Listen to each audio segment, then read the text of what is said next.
Hello students, देखिए हम अब नेक्स्ट कंसेप्ट स्टार्ट कर रहे हैं। हमारी टॉपिक शुरू था लास्ट वीडियो लेक्चर में, टॉपिक हुआ है स्टार्ट वेव ऑप्टिक्स।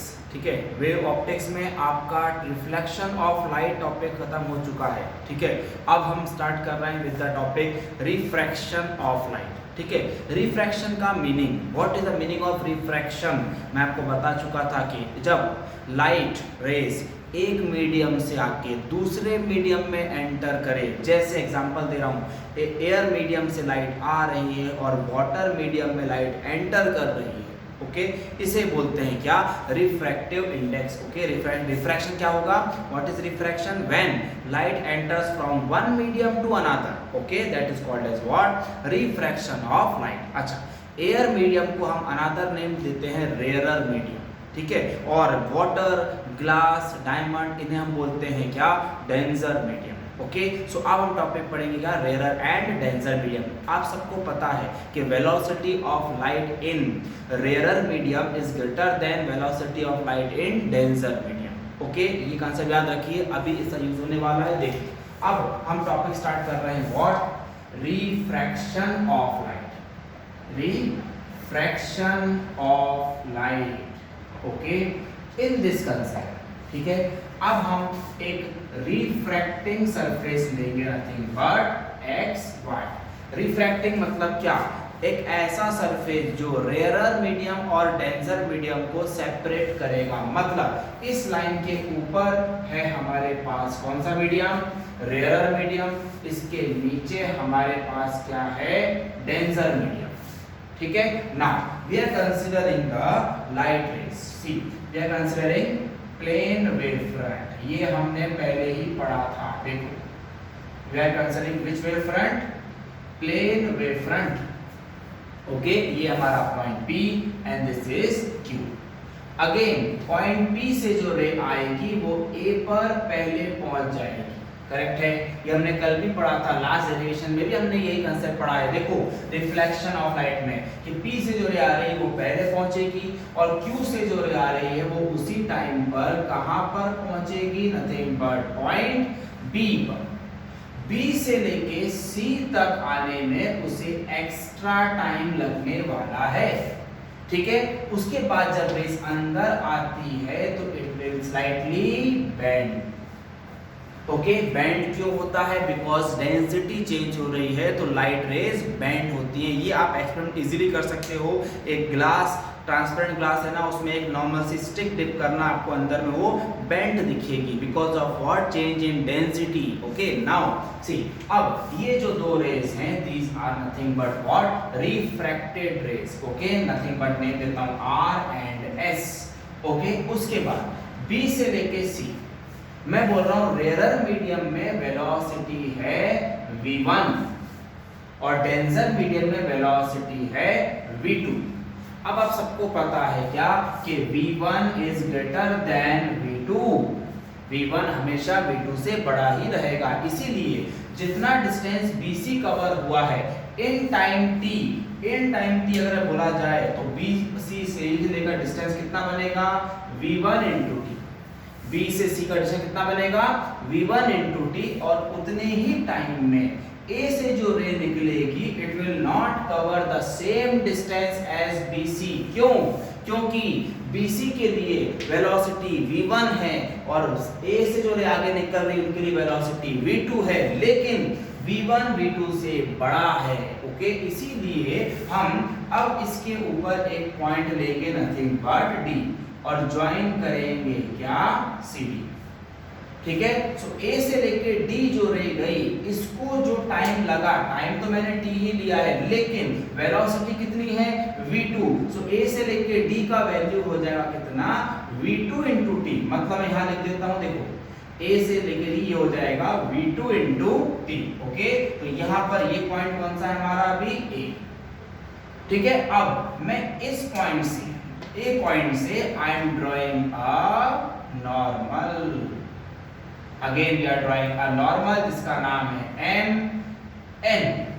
ओके, उसके बाद इंसिडेंट रे ने जो नॉर्मल के साथ एंगल बनाया that is nothing but angle of incidence, और जो रिफ्रैक्टेड रे ने नॉर्मल के साथ एंगल बनाया वो है एंगल ऑफ रिफ्रैक्शन। ठीक है, उसके बाद सी AB is perpendicular to BC and this CD is also perpendicular to AD। ये परपेंडिकुलर वैल्यूज है, ठीक है ना। अब मैं आपसे यहाँ पे पूछूंगा इस फिगर में, देखो मैं नाम दे रहा हूं अभी, देखो ये एंगल I है, ये एंगल कौन सा है I, ठीक है। अब ये एंगल I है तो यहाँ पर रिमेनिंग एंगल जो होगा वो होगा 90 माइनस I। सॉल्विंग के बाद मैं डायरेक्टली लिख रहा हूँ, आप लोगों ने ऑलरेडी ये पढ़ा होगा, ये एंगल का डिफरेंस कंसेप्ट पढ़ा होगा। ये जो एंगल I है वही एंगल I यहाँ पर भी मिलता है।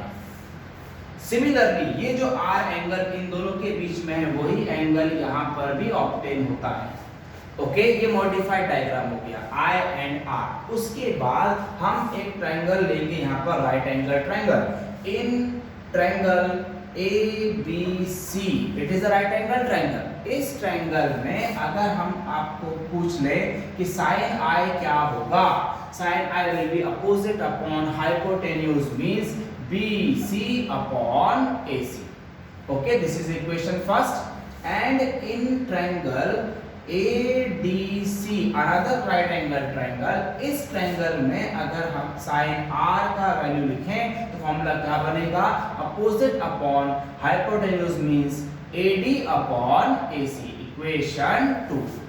ठीक है, नाउ देयरफॉर अगर मैं sine I upon sine R को डिवाइड करता हूं तो मुझे वैल्यू मिलेगा क्या, BC upon AC upon AD upon AC। AC cancel, answer मिलेगा BC अपॉन AD। करेक्ट है।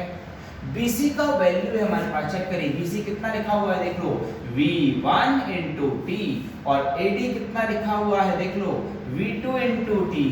Okay, so again T cancelled, therefore we are getting a formula sin I upon sin R is equals to V1 upon V2।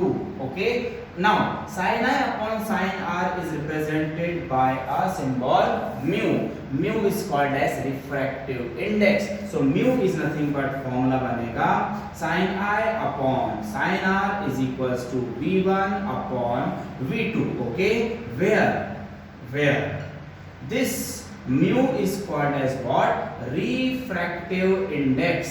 इसे क्या बोलते हैं, refractive index। this mu is called as what, refractive index। okay, this is a very important formula। अच्छा, अब एक चीज मैं और पूछता हूँ आपसे, देखिए नॉर्मली पूछता हूँ कि वेवलेंथ जो है लाइट की रेयर मीडियम में ज्यादा रहेगी कि डेंसर मीडियम में। सबको पता है कि देखो सन से लेके अर्थ तक लाइट आ रहा है, ठीक है ना। कौन सा मीडियम बीच में, रेयर मीडियम में, एयर मीडियम में। लेकिन पानी के अंदर, वाटर के अंदर क्या इतनी डेप्थ में लाइट रेज जा रही हैं? नहीं, एक पर्टिकुलर लेवल के बाद अंदर अंधेरा हो जाता है, लाइट रेज नहीं दिखती। बराबर, इसका मीनिंग क्या हुआ कि वेवलेंथ लाइट का चेंज होता है विद रिस्पेक्ट टू मीडियम। मतलब मीडियम अगर चेंज हो रहा है तो वेवलेंथ चेंज होगा।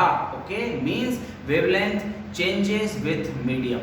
ठीक है, वेवलेंथ तो चेंज होगा। मतलब अब मैं बोल रहा हूं जो रेयर मीडियम का वेवलेंथ है वो है λ1 और डेंसर मीडियम का वेवलेंथ है λ2। ठीक है, लेकिन अब बात करते हैं फ्रीक्वेंसी की। फ्रीक्वेंसी मतलब नंबर ऑफ साइकिल्स। ठीक है, अब देखो 2 रेज आई, 2 रेज अंदर जाएगी, 3 रेज आएगी, 3 रेज पानी में जाएगी। ऐसा नहीं हो सकता कि 10 रेज आई और 2 रेज रिफ्लेक्ट हो गई, बाकी 8 रेज पानी में चली गई। ऐसा नहीं होगा। मींस जितनी रेज आ रही है उतनी ही रेज वाटर में भी एंटर होगी। Okay, so in this case बताइए नंबर चेंज हो रहे हैं क्या, नंबर ऑफ लाइट चेंज हो रहा है क्या? नहीं, 2 रेज आई थी तो 2 रेज ही अंदर गई है। बराबर, means frequency remains constant with respect to medium. Medium अगर चेंज हो भी रहा है तब भी फ्रीक्वेंसी कैसा होता है, कांस्टेंट होता है। इसका मीनिंग ये कि रेयर मीडियम है तो भी फ्रीक्वेंसी n है और डेंसर मीडियम है तब भी फ्रीक्वेंसी n ही है। ओके, मतलब वेवलेंथ चेंज होगा, वेलोसिटी चेंज होंगे लेकिन फ्रीक्वेंसी चेंज नहीं होगा। ओके नाउ अब आप इसको थोड़ा और मॉडिफाई कर रहे हैं। देखो फॉर्मूला सी, हमारे पास जो फॉर्मूला मिला वो है म्यू इज इक्वल टू, अच्छा म्यू को लिखते कैसे हैं, first medium and second medium, second medium नीचे फर्स्ट मीडियम ऊपर। ओके लाइट जहां से आ रही है वो है फर्स्ट और जा रही है वो है second, reflected index of second medium with respect to first, ऐसा पढ़ा जाता है। Okay so now mu 1 2 is equals to formula बनेगा sin i upon sin r, एक फॉर्मूला बनेगा v1 upon v2। Now v का एक फॉर्मूला आप सबको पता है, मैं साइड में लिख देता हूं यहां पर, v is equals to n lambda, ये पार्ट 1 का फॉर्मूला है फिजिक्स का, v is equals to n lambda. तो अगर मैं v1 लिखूंगा तो n लैम्डा 1, क्योंकि n तो सेम है, लैम्डा 1 अलग है, और v2 के लिए n लैम्डा 2, n क्या कर देंगे, कैंसल कर देंगे, we will get mu 1 2 is equals to sin i upon sin r is equals to v1 upon v2 is equals to lambda 1 upon lambda 2। Check करिए, this is the very important formula of what, refraction of light. Okay तो ये है concept refraction of light का, main है diagram, angle of incidence, angle of refraction, और उसके बाद यहाँ पर और यहाँ पर ये I और R चेंजेस होते हैं, ठीक है ना, ये आपके ट्रिग्नोमेट्री के सॉरी ट्रायंगल्स के कंसेप्ट के वजह से ऊपर से डिपेंड करता है, ठीक है। सो I और R डिपेंड करने के बाद sin I और sin R हमने यूज किया, दोनों का रेशियो लिया, this was your what, refraction of light. Okay students, now we are going to next concept.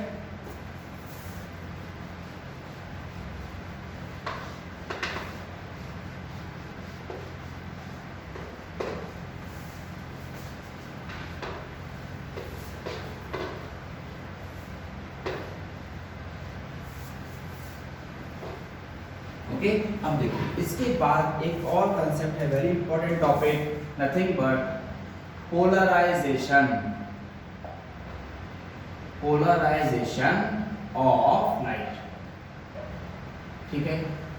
Polarisation of light, meaning of polarization, देखो मैं एग्जांपल देता हूँ नॉर्मल से, ज़्यादा इसको डीप में नहीं खींचेंगे, पोलराइजेशन का एग्जांपल दो। देखो अगर आप लोग सपोज नाइट में कार ड्राइव कर रहे हैं, नाइट में आप कार ड्राइव कर रहे हो और आगे से एक बड़ा फोकस का कोई ट्रक आ रहा है जिसकी लाइट बहुत पावरफुल है, तो क्या होगा, हमें रोड क्लियर नहीं दिखता, बराबर है, विजिबिलिटी कम हो जाती है। क्यों?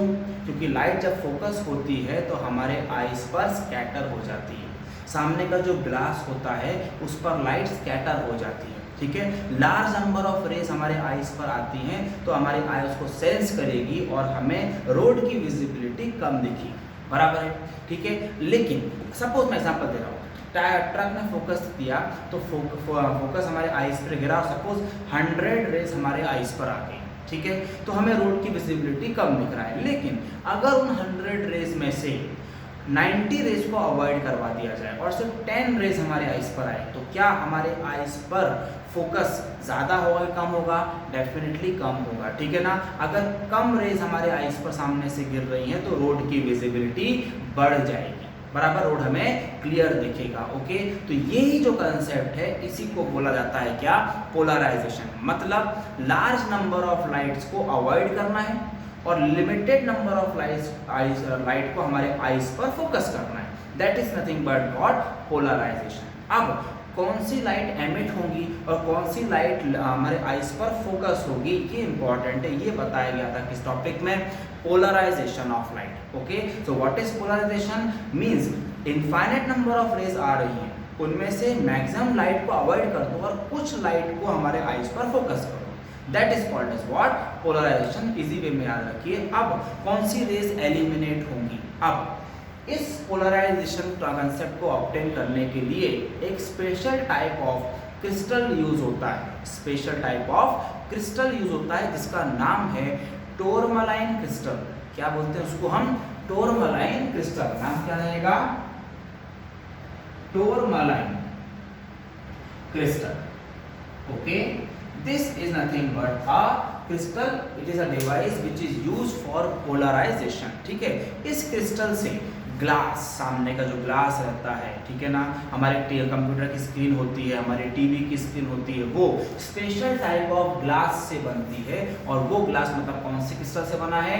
टूरमैलाइन क्रिस्टल से बनता है, जो ज़्यादा रेज को हमारे आइज पर फोकस नहीं होने देता। मतलब limited number of light cross होके हमारे आइज पर आएगी, लेकिन मैक्सिमम लाइट हमारे आइज से अवॉइड हो जाएगी। That process is helped by what? Tourmaline crystal. अब ये क्रिस्टल वर्क कैसे करता है देखिए, सी नाउ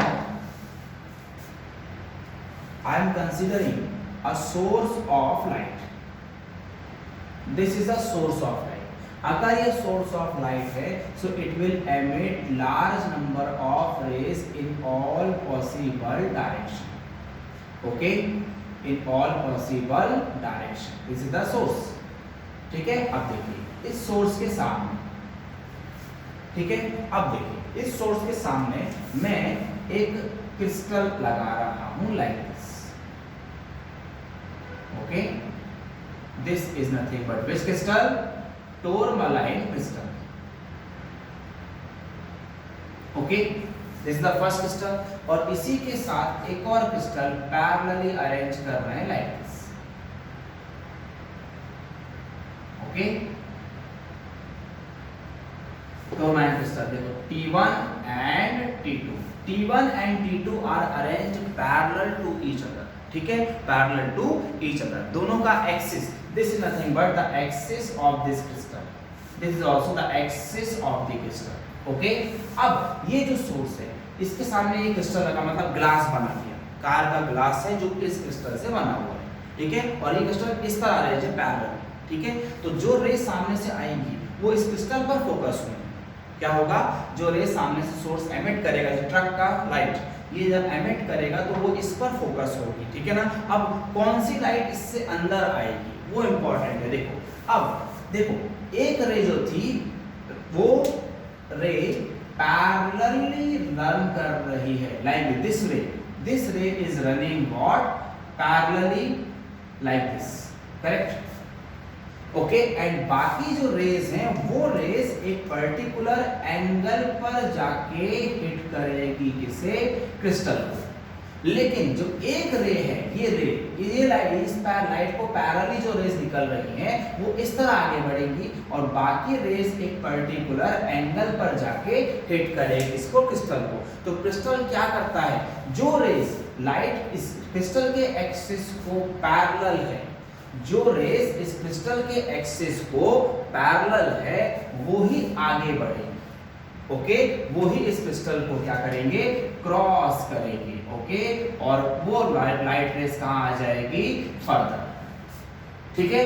लेकिन जो रेज एक पर्टिकुलर एंगल पर हिट करी थी जाके किसको? क्रिस्टल को, वो रेज पूरी की पूरी अवॉइड हो जाएगी। इसका मीनिंग क्या हुआ? देखो, जो रेज पैरेलली आगे आई एक्सिस के पैरेलल, वो रेज इस क्रिस्टल को क्रॉस होके आगे आ गई, ठीक है। और जो रेज एक पर्टिकुलर एंगल पर हिट कर रही थी वो सारी की सारी अवॉइड हो गई। मतलब क्या हुआ? देखिए, लिमिटेड रेज क्रॉस हुई। This is the property of working of tourmaline crystal. मतलब वो कौन सी लाइट को अलाउ करता है अपने थ्रू पास होने में? वो लाइट जो इसके एक्सिस को पैरेलल चल रही है, okay. That light will cross the tourmaline crystal and enter further, okay. अब देखिए, ये जो रेज हैं ये फिर से इस एक्सिस को कैसी हैं? पैरेलल, तो ये और क्रॉस होके कहां आ जाएंगे? फर्दर डायरेक्शन में आ जाएंगे, करेक्ट है, ठीक है। लेकिन जितनी बाकी रेज थी वो सब की सब क्या हो गई? एलिमिनेट हो गई, okay. So in this pattern check करिए, जो रेज इस सोर्स से निकली थी और ये जो लाइट रेज यहां पर थी, इन्हें बोलते हैं कौन सी लाइट? Unpolarised, unpolarised light. और जो रेज लेंस को क्रॉस हो गई और सिर्फ नॉर्थ पोल साउथ पोल का डायरेक्शन पकड़ लिया, इसीलिए इसको बोलते हैं पोलराइज्ड, बिकॉज नॉर्थ साउथ की डायरेक्शन में रन कर रही है, okay. So in this case ये जो रेज है ये है पोलराइज्ड, पोलराइज्ड लाइट। और ये भी क्या है?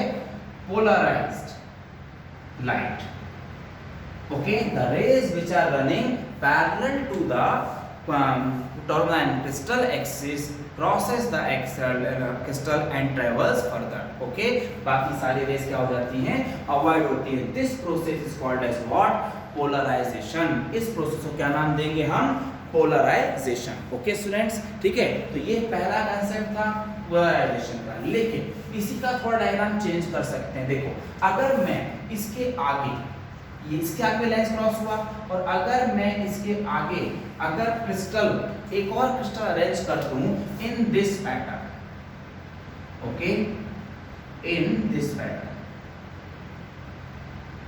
Now this is T1, T2 and this is T3।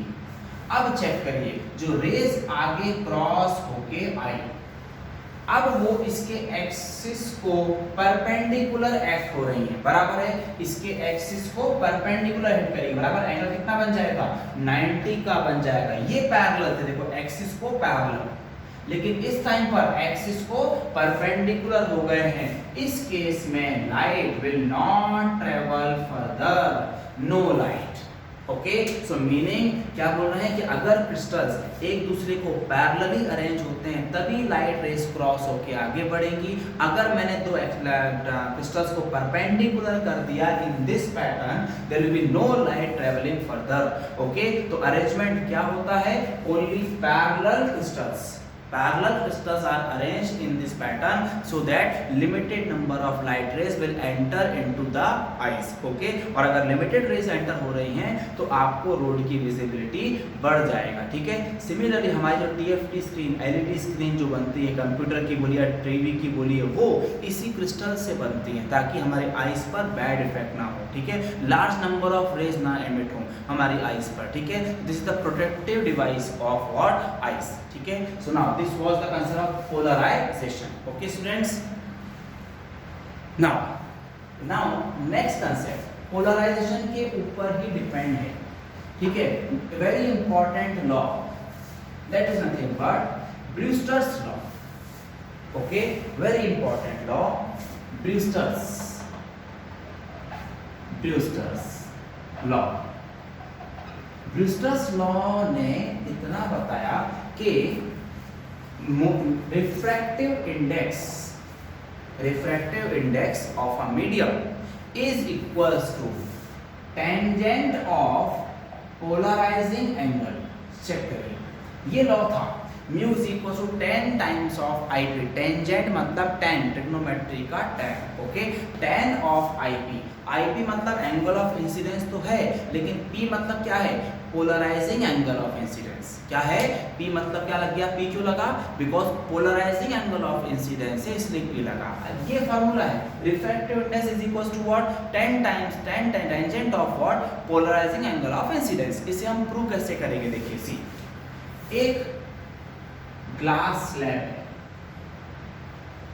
Okay, एक ग्लास स्लैब, ठीक है, उसके ऊपर लाइट रेज जो आ रही है, ठीक है, ये है पोलराइज्ड लाइट। कौन सी लाइट है ये, मैं लिख देता हूं, यहां पर लिख देता हूं, पोलराइज्ड लाइट। पोलराइज्ड लाइट आई, ठीक है, पोलराइज कैसे आ जाएंगी, लेंस का क्रिस्टल अरेंजमेंट, पैरेलल अरेंजमेंट है तो क्रिस्टल से जो रेज आगे आएंगी वो है पोलराइज्ड लाइट। ठीक है, अब ग्लास स्लैब है तो आपको बताया था simultaneous reflection and refraction means जब लाइट रेज आएगी तो कुछ पार्ट रिफ्लेक्ट हो जाएगा और कुछ पार्ट रिफ्रैक्ट हो जाएगा। करेक्ट है, ठीक है, चेक कर लो, कुछ पार्ट रिफ्रैक्ट होगा, कुछ पार्ट रिफ्लेक्ट होगा। ठीक है, जो रिफ्लेक्ट हो रही है वो भी पोलराइज्ड लाइट है, पोलराइज्ड लाइट, और जो रिफ्रैक्ट हो रही है वो भी क्या है, पोलराइज्ड लाइट। ओके, क्योंकि ये एक्सपेरिमेंट जो है ब्रूस्टर्स लॉ सिर्फ और सिर्फ पोलराइज्ड लाइट के लिए ही बना था। ठीक है, अगर लाइट पोलराइज्ड है, पोलराइज्ड मतलब लार्ज नंबर ऑफ रेज नहीं है, वही रेज है जो पैरेलल रन कर रही हैं, ऐसी रेज को अगर मैं ग्लास स्लैब पर फोकस करवाऊंगा, मतलब रिफ्रैक्टिंग सरफेस पर फोकस कराऊंगा, तो रिफ्रैक्टिव इंडेक्स क्या मिलना चाहिए, 10 IP. Okay, now what is IPC. अब मैं इस पॉइंट से फिर से क्या ड्रॉ कर रहा हूं, चेक करिए, normal. Okay, angle of incidence i, और पोलराइजिंग है इसलिए आईपी लिखेंगे। ठीक है। हमने रिफ्लेक्शन ऑफ लाइट में ये प्रूव भी किया था कि angle of incidence is equal to angle of reflection.